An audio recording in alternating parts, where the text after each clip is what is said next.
Touchdown, buzzer beater, do it all now. All now, top corner talking home run. Touchdown, buzzer beater, do it all now. All now, top corner like ooh. All right. Hello, ladies and gentlemen. It is Monday, June 9th, 2025, and this is the Monday Report. I'm your host, H. James K., and today we are not talking about the 24 Hours of Le Mans because none of that stuff starts happening until like Thursday.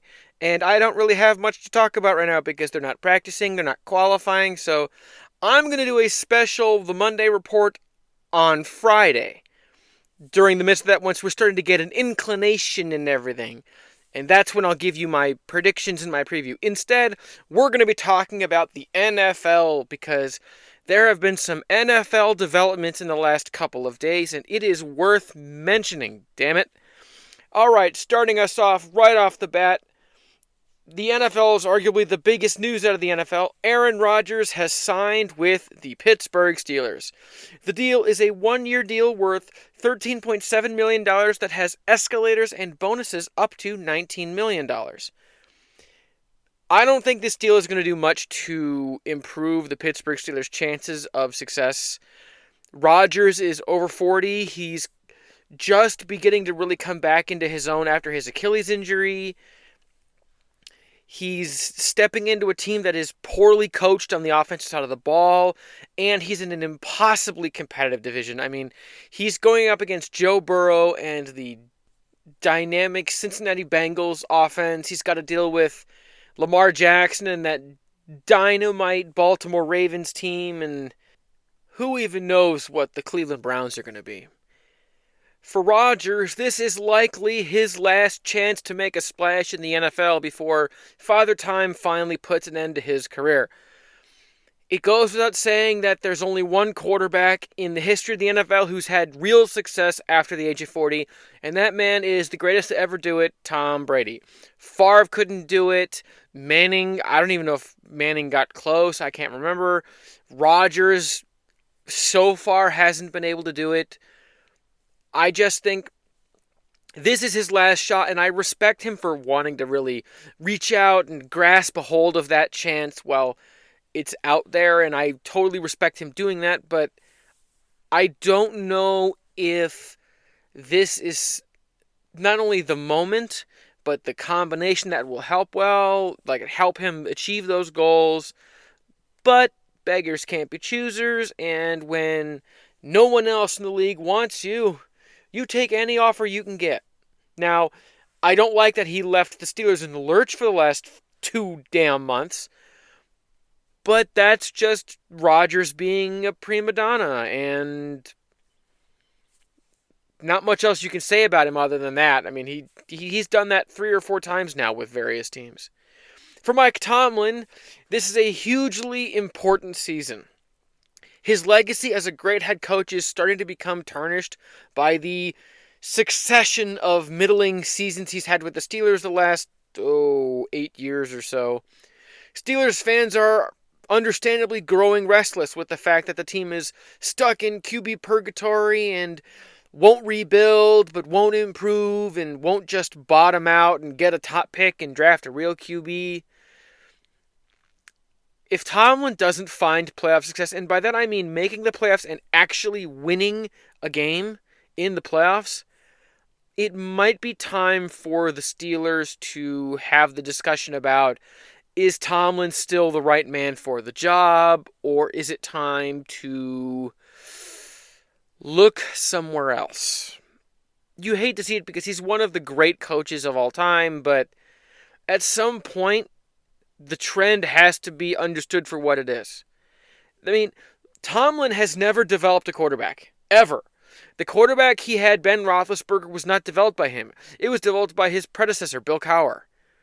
So, after he retired, Tomlin has never been able to replicate that success. He's never been able to find the guy who's going to get him over the hump. And with the Steelers losing some wide receiver help, this poorly coached, poorly run, poorly designed Steelers offense might be even worse. And not only the fact that it's also run by Arthur Smith. Now, I know that doesn't seem very fair, but I'm not a super huge fan of Arthur Smith. I don't really like how he calls games. I don't like how he runs his scheme. There's just something about his play calling that just doesn't sit right with me, and his refusal to bend his scheme to really what helps his players. So this combination, I just don't know if this combination is going to be a combination that can get the Steelers more than 8 wins. Because we have to understand, they play the Vikings, the Bears, the Packers, the Lions, the Ravens twice, the Bengals twice, the Browns twice. They have an insanely difficult schedule. And it's one of these things where horrible schedule plus talent deficient offense plus poorly coached offense plus aging QB, does that combination equal success? I don't know. And it's one of those where if it works, it's going to be the ultimate Cinderella story, make it into a movie. But if what is likely to happen does happen, the Steelers will be eliminated from the playoffs in October. And that'll just be that. It'll fizzle and they'll win 5 games and Rodgers will retire and Tomlin will get let go and he'll take a year off and then go end up with some other NFL team in 2028 or 2027. And that'll be that. You know, it's not how you want to see it end, but I don't know. It's getting to the point where it's like the Steelers either need to rebuild and just be bad for a couple of years to get good again, or commit in free agency and just buy a whole bunch of good players. You got this whole like building through the draft, but never really being bad enough to get a good draft pick, but never being good enough to get into the playoffs and win. It's just, I feel bad for Steelers fans because it's got to be frustrating saying, yeah, we're going to get in the playoffs and immediately lose in the first round again for like the 8th or 9th year in a row. All right, that's enough about the Steelers. Moving on, we got Anthony Richardson has injured his throwing shoulder and will miss minicamp. I never liked Anthony Richardson when he was in college. I always thought he was a tight end who was playing the quarterback position. I didn't like him in the draft. I didn't like the Colts taking him at 4th overall. I've never understood the, he's like Josh Allen. He just needs some coaching up. Look at him. He's so big and so strong and so fast and he's got all this arm strength. Who cares? He couldn't hit a broadside of a barn if his ass was stapled to it. The dude is allergic to completing basic dink and dunk throws. He can yeet the ball downfield from his butt, the ball going 80 yards, but he can't throw a slant route. He's like if Alex Orji got drafted into the NFL. And that's saying something because Orji was freaking awful. And so many Colts fans have been like gaslighting themselves and living in denial that they drafted a really bad quarterback. But Richardson is bad. He's bad. He's arguably the worst starting quarterback in the league. And this is a league that has had some doozies as starting quarterbacks the last couple of years, including guys like Deshaun Watson, who's just been awful. But even still, Richardson's been worse. For a quarterback coming into the most important season of his life, this setback may just be the final nail in the coffin for him as a starter. He has been injured and missed some time every single season he's played football, including in college. He's injury prone, he's inaccurate, he's undisciplined, he doesn't see the field. If he doesn't get the starting job and drastically show improvement this season, it's the last time he'll ever start a game other than like garbage time, nobody cares, week 17, week 18 kind of stuff. For the Colts, this might actually be a blessing in disguise, to be honest with you, because Richardson being injured gives them a chance to really take a good look at Daniel Jones, and if Jones is significantly better, then they obviously go to him and they just say, well, Richardson just didn't show us enough in minicamp, and he didn't show us enough in training camp and conditioning and all this, and he's not up to it, and we got to go with a guy who can help us win. Maybe this gives them the chance to do that. Realistically, Richardson is going to be the starter in week 1, and he's going to start because Shane Steichen, their head coach, and Chris Ballard, their GM, are staking everything on that man being good. They've risked it all, which is unfair because Shane Steichen's a good coach, but his owner at the time, Jim Irsay, wasn't great.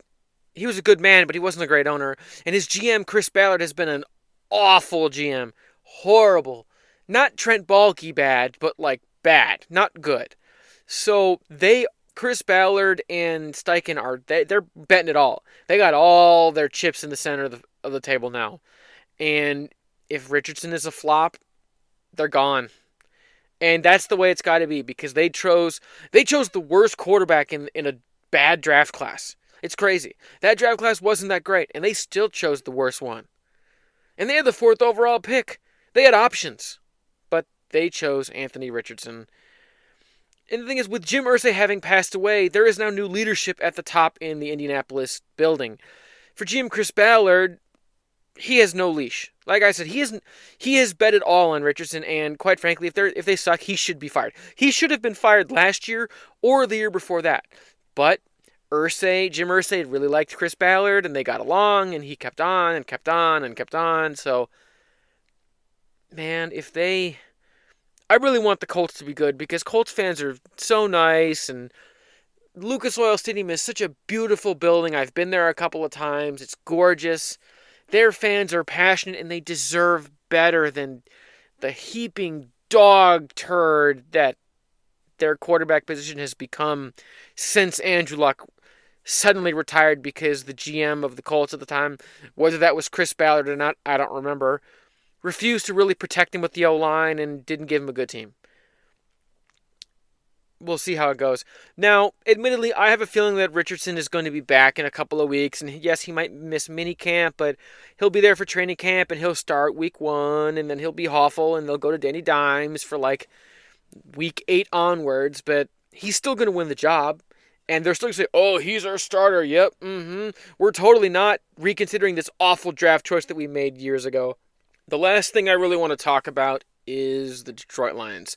So, longtime Detroit Lions center Frank Ragnow announced his retirement last week, citing a desire to be close to his family and spend more time with his kids, and a lingering series of injuries that has just... His body is no longer capable of playing in the NFL.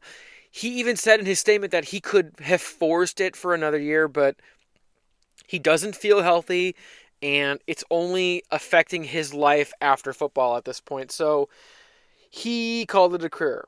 Now, Ragnow was drafted by the Detroit Lions in 2018 and has spent his entire career in Detroit. His kids have grown up here and everything. Ragnow was a truly great center for the Lions. He was one of the best centers in the league. I don't know if I'd argue he was the best, but when Ragnow was healthy, he was top 5 at his position every year. He didn't give up sacks, he didn't make mistakes, no penalties. He was rock solid when he was healthy. Now, that when he was healthy part, that was the last 2 seasons of his career, which is really, really, really unfortunate because he was so good. But a lingering toe injury, along with a myriad of other injuries, really just... it took all the fun out of it. And we've seen this from other NFL stars, but eventually it just starts being work, and it stops being fun. You stop enjoying the grind of being in the NFL. And I don't know if that's really the case, for sure, but it seems like that's just kind of what happened to Ragnow. It's not fun anymore. The grind is becoming a grind. It's becoming a job, and that's when you got to walk away. And I talked about this in one of my first episodes back in February of 2025 about when is it time to walk away. And for Frank Ragnow, he has chosen now is the time to walk away. Not after another season where he's kind of injured and he plays like crap and he gets let go by the Detroit Lions because we got to go in a different direction and get younger. Instead, it's okay, I'm going out on a kind of a high. I did good. I've had a good career, and it's time to walk away. As for the Lions, this sudden retirement puts the team's offense in even further peril.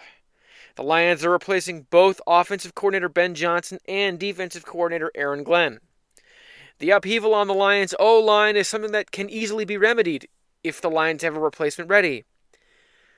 but no such replacement is clearly apparent. Now, the Lions have Hank Fraley, who's arguably the best O-line coach in all of football. You could argue the Eagles O-line coach has an argument there, but I digress.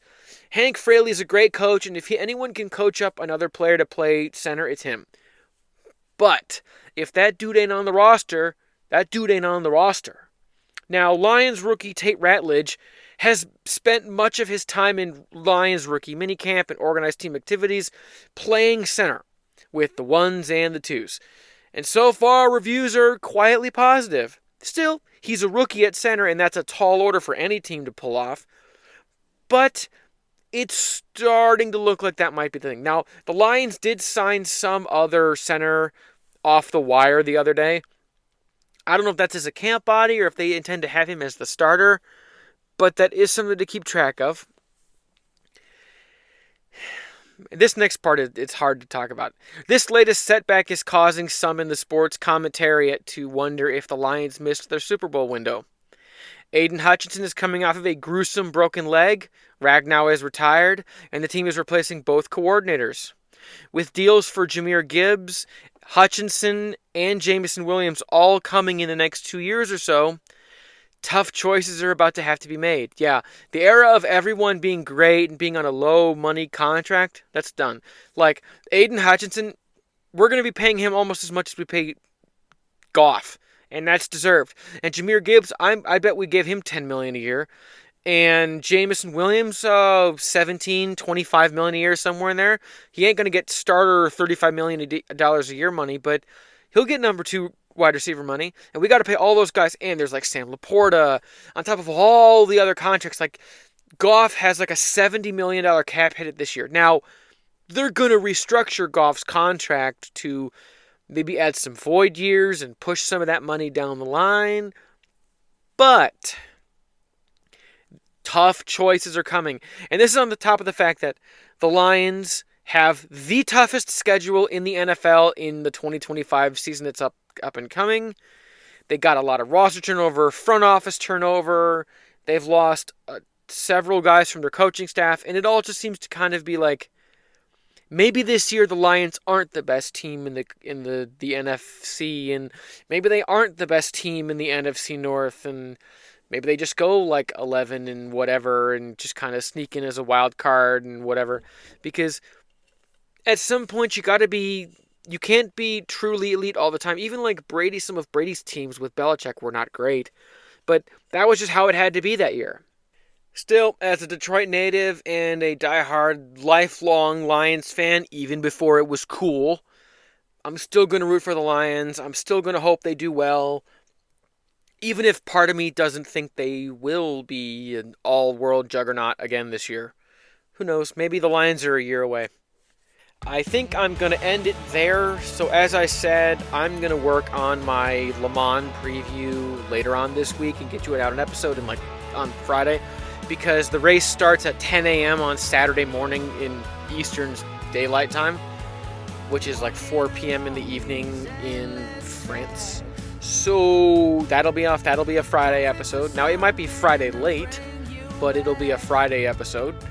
And we'll kind of play it from there, because I wanted to do it this week, but as I was doing research, I was like, yeah, there's all this conjecture, but we don't really know anything, because they haven't started practicing and qualifying yet. It's too early.